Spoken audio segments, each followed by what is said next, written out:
Bonjour à tous et bienvenue sur le plateau TV Veto Inside sur AVAC, le congrès Marseille édition 2025. On va parler des principales indications de l'endoscopie digestive chez nos chiens et nos chats.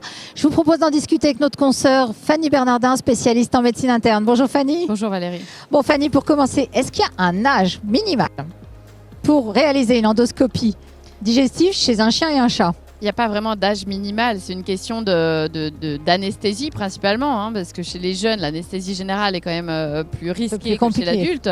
Après, si on choisit le matériel du bon diamètre et qu'on est habitué au petit gabarit, pas de raison de s'en passer. Bon, je continue mes questions, puis alors vous êtes soulagés, c'est moi qui pose les questions un peu que je considère qui ne sont pas bêtes, hein, parce que moi je pose toutes les questions. Est-ce qu'il y a un gabarit minimal ? Il n'y a pas de gabarit minimal, gabarit qui va avec notre endoscope, voilà tout. D'accord. De toute façon, maintenant, en plus, il y en a de différentes tailles adaptées, donc voilà. Tout à fait. Est-ce qu'il y a une indication que tu mettrais en indication numéro 1 de l'endoscopie digestive pour nos chiens et nos chats ? Et elle peut être différente entre le chien et le chat, d'ailleurs. Oui, dans le contexte de référé que je vis, c'est forcément des diagnostics d'entéropathie chronique que je vois le plus, que ce soit chez le chien ou chez le chat, avec des gastroscopies, des gastrocoloscopies ou des coloscopies seules. Donc ça, c'est assez logique. Et après, si on devait en faire une numéro 2 ? Numéro 2, ça reste les corps étrangers.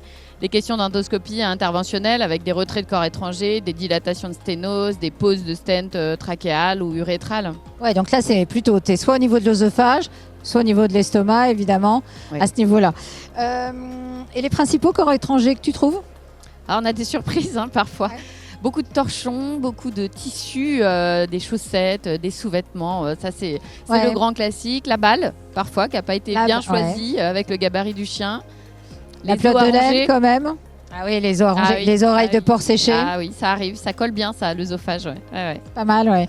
Moi, ma première garde en veto, c'était la culotte de la propriétaire qui avait été mangée par le dalmatien. C'est un grand classique. C'est un grand moment de solitude, surtout. Oui.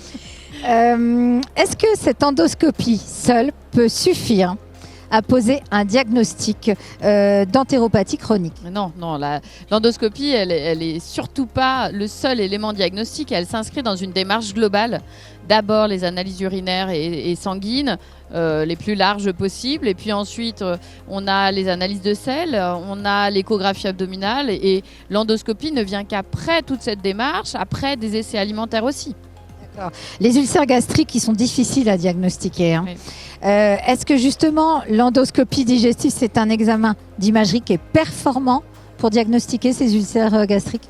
Oui, on sait qu'à l'échographie, c'est très manipulateur dépendant et ulcère dépendant, c'est-à-dire sur quelque chose assez superficiel, on ne va pas forcément le voir. On va le voir à partir du moment où il creuse davantage, où il crée de l'inflammation des graisses autour de cet ulcère, donc un peu tardivement. Alors qu'à l'endoscopie, on les voit très très bien, ces ulcères, même débutants. D'accord. Et quel temps moyen mets-tu pour réaliser une endoscopie digestive ? Ça va dépendre de la complexité, de l'anesthésie aussi, et puis de l'estomac. Est-ce qu'il est plein, est-ce qu'il ne l'est pas, du gabarit du patient. Mais on est en général entre 20 minutes et un grand maximum de 40 minutes sur une endoscopie digestive classique. D'accord. Et quand on débute ? Il faut prendre le temps tant que l'animal va bien pendant l'anesthésie générale. Il ne faut pas se précipiter, insuffler trop. Il ne faut pas être trop traumatique sur la muqueuse. C'est ça qui est important. Donc, il faut prendre son temps. D'accord. Bon, merci beaucoup Fanny, en tout cas pour ce partage. Donc voilà, vous en savez un peu plus sur les principales indications de l'endoscopie digestive.